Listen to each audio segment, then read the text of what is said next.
For more on Mexico's reaction to the Trump tariff threat, Kevin Sieff, Latin America correspondent for the Washington Post, joins us now via Skype from Mexico City.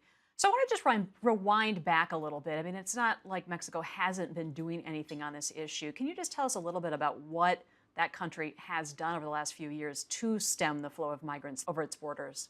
Yeah, I mean, for several years, Mexico has been deporting large numbers of Central Americans. Those deportations continue today. Over the last 4 months, Mexico has deported more than 40,000 Central Americans. And under the current president, Andres Manuel Lopez Obrador, those policies have actually been sort of emboldened in a way, I think, in large part in response to the threats that we've seen from the Trump administration. This morning, Mick Mulvaney said that, the first thing that he wants to see is Mexico strengthening security at its border with Guatemala. Yeah, I mean, the reality is that the Guatemala Mexico border is incredibly porous, has always been incredibly porous.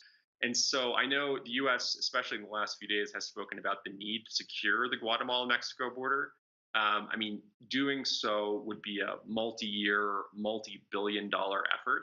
As of now, there's very little infrastructure on that border.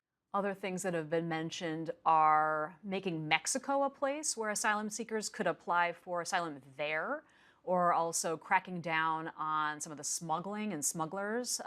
What would those things look like? The Trump administration basically, from the beginning, has proposed this idea Central Americans who are on their way through Mexico to apply for asylum in the US could instead apply for asylum in Mexico.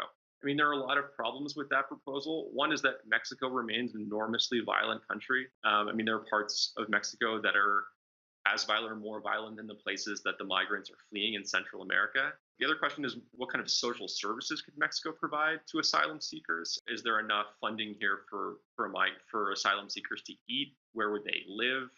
There are a lot of questions about that. I would put security at the very top of that list, though.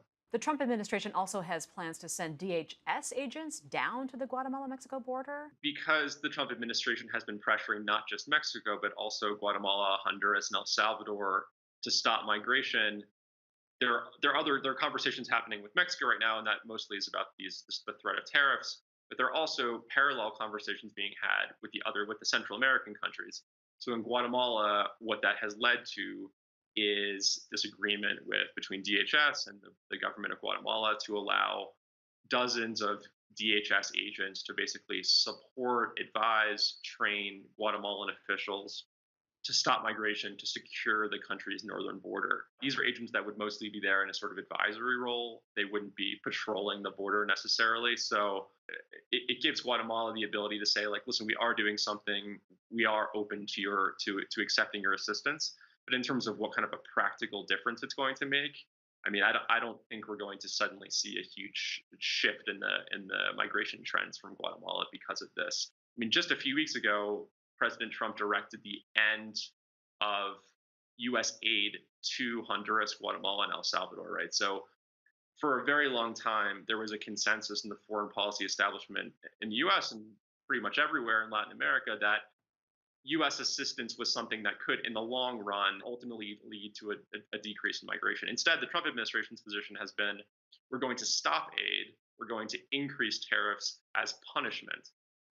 I mean, most people who study migration, most economists would tell you that probably is going to have the opposite impact on migration as the intended one, but we'll see. All right, Kevin Sieff of the Washington Post, thank you so much for joining us. Sure.